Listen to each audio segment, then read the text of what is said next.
राजकुमारी जी। नमस्ते महावीर जी। अरे कितनी सुंदर है ये, हमारे इलाके में एक भी ऐसी नहीं है। क्या देख रहे हैं आप? मेरे कपड़े पसंद आए? सच कहूँ तो मुझे कपड़े पहने हुए नजर ही नहीं आ रहे। क्या कहा? अब तक जो सह रहे हैं वो काफी नहीं है क्या है?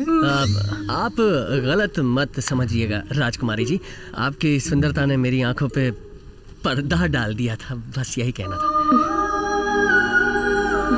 ठीक है, दावत पे आ जाइएगा। चलती हूँ। बेताल किले की यमन रानी के साथ आप भोजन पर आए, हमें बहुत खुशी हुई। भोजन शुरू कीजिए।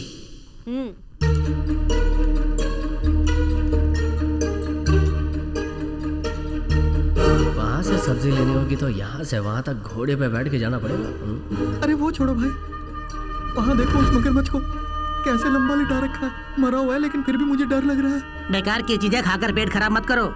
उड़ने के लिए हम भी उड़ने के लिए उनकी तरह करें क्या?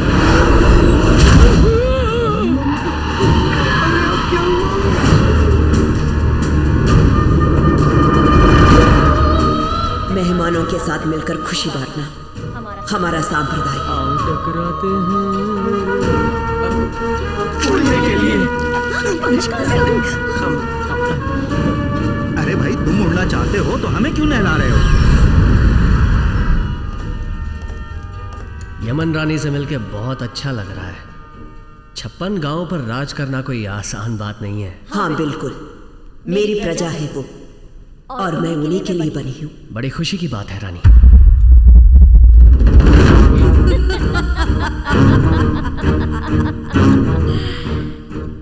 तुमने सोचा होगा मैं ऐसा कहूँगी। इस बेताल किले में रहने वाले मेरी जाति के लोग ही मेरी प्रजा है। क्या हुआ, चुप क्यों हो गए राजकुमार? हाँ बिल्कुल बिल्कुल, कांगिनी देश में भी हम बेताली मालिक हैं, बाकी साधारण मनुष्य तो हमारे गुलाम है। गुलाम सही कहा।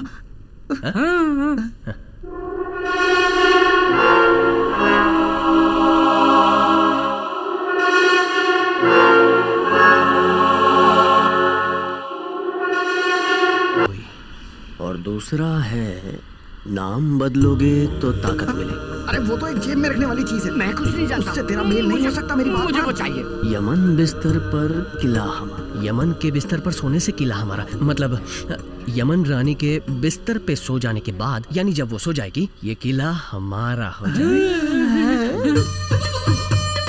हरे रंग के मेंढक राज, ये कैसा अन्याय है। इससे तो अच्छा होता कि मैं बेताल के हाथ ही लग जाता। पुदीने की चटनी समझकर चाट लो ना भैया।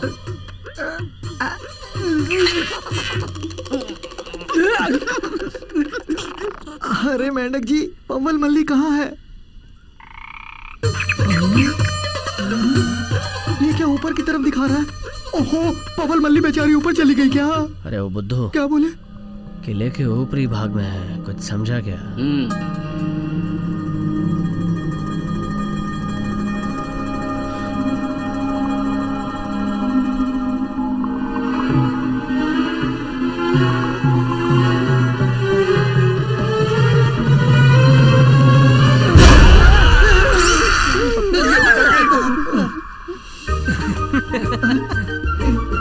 ठीक है, अब मैं चलता हूँ।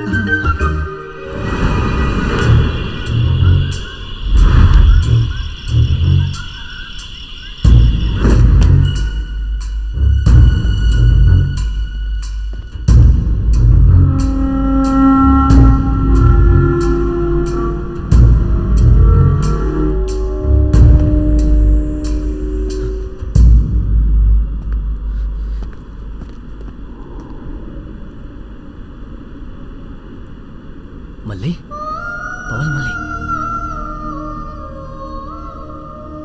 तुम्हारी जान मेरे पास है। तुम्हें मारने के लिए उन्हें पहले मुझे मारना होगा। मैं तुम्हें कुछ नहीं होने दूंगा।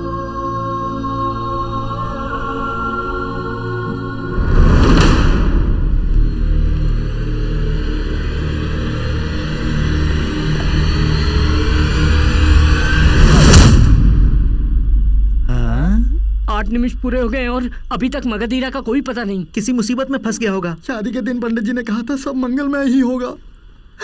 अब तो लगता है मेरी तारक मंगल कभी माँ नहीं बन पाएगी। ओ दोरंगी, मंगला मरेगी तो माँ नहीं बनेगी, लेकिन तेरे मरने के बाद भी वो माँ बन सकती है। चुप कर काला कलूंगा। हाँ, ठीक है ठीक है।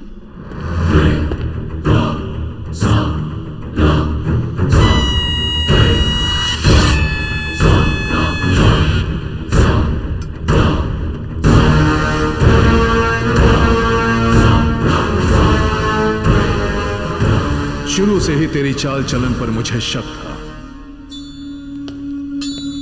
सच बता, कौन है तू? किस मकसद से इस वेताल किले में आया है? जवाब दे।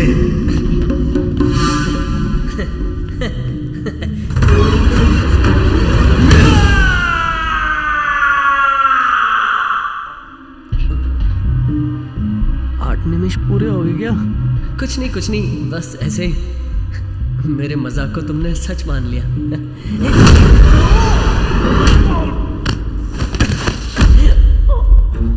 मगधीरा एक मारने से ही गिर पड़ा। वो बेताल जाति का है या नहीं, मुझे शक हो रहा है।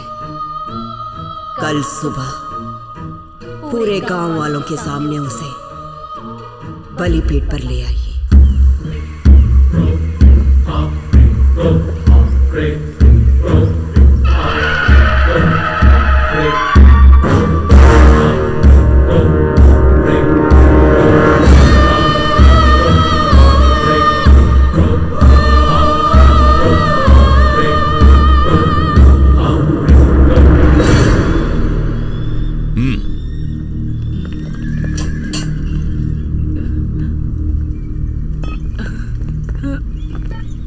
शक्ति की दवा दे दी ना?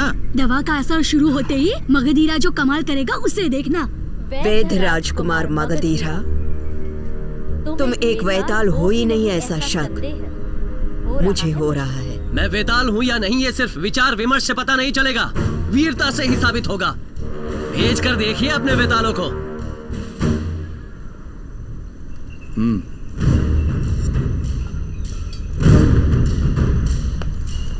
तुम पिघलते बर्फ हो मगधीरा, और ये शनि तुम्हें जकड़ लेगा। प्यार के मामले में पिघलता बर्फ हो, बदले के मामले में शेर, पुली।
सुन रहे, बल तो तेरे शरीर में है लेकिन बुद्धि की कमी है।